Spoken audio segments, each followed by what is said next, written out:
Everybody loves a baby picture, and this was one that really a lot of people had emotions about this baby picture this year. This is the Romney family, right? And of course, there on Governor Romney's knee is his adopted grandson, who is an adopted African American child, Kieran Romney, and he captions for this one. One of these things is not one of these things.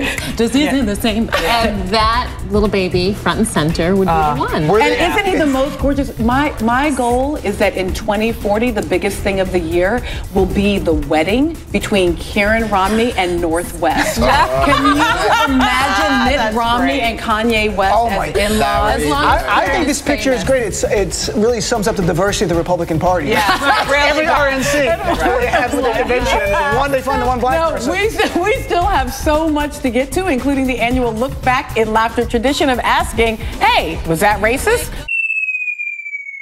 Stuart Stevens, a senior advisor to Mitt Romney's campaign in 2012, said this: MSNBC has become a club for the smug to go to exchange hateful opinions and reassure each other it's acceptable.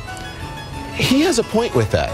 I think in general he does. I don't think Melissa Harris Perry represents that. I think Melissa Harris Perry was going to say that the kid was cute, isn't the baby cute? And I think she was talking about Kanye West. Melissa, yes, but again, I don't think Melissa represents this point. I think she actually has some diversity. I think she's brilliant and amazing. But I think there are pockets of MSNBC which are echo chambers, which are smug and condescending, and it's just a bunch of people on the left, like myself, who all agree with each other. I don't think that makes for good TV, but I also don't think it's good. Yeah, but a bunch of people on the left who all agree with each other, and it's not good. There's no diversity of opinion. It's a bunch of people on the left and saying mean, smug things about people who have a diversity may disagree with them. I agree with you. I don't think Melissa just did that, but I think that often does happen on the network, and I think it's problematic. I think it's problematic. You don't think that's how that segment came about? You don't think that if there was one person in the room that said, "Hey guys, maybe you might want to think about what if it was reversed? What if it was a bunch of white people sitting around making fun of it?" I don't buy that argument. This is the problem. We do this with race. We do this with politics. We always say, well, you know, Fox is the opposite of MSNBC, or black is the opposite of white, and they're not. It's not a fair argument. What Fox does and what MSNBC do are two different things. What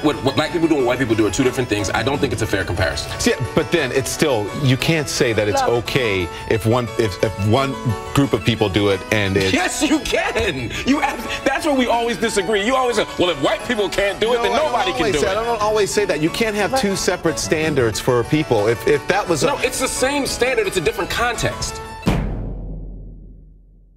For the other jokes about GOP diversity. Listen, make all the jokes you want about GOP diversity, but not using the little black kid on his right knee as the reason to make those jokes. You cannot use a baby to do that. They were using a baby in order to bring attention to diversity. We could argue that they were using a baby to draw attention to their political progressivism. It's okay to bring your kids in, but we have a right to say if it's exploitative. We have a right to have a little bit of fun. Any captions for this one? One of these things is not one of these things. Just isn't the same. As long as you're not mean to the kid.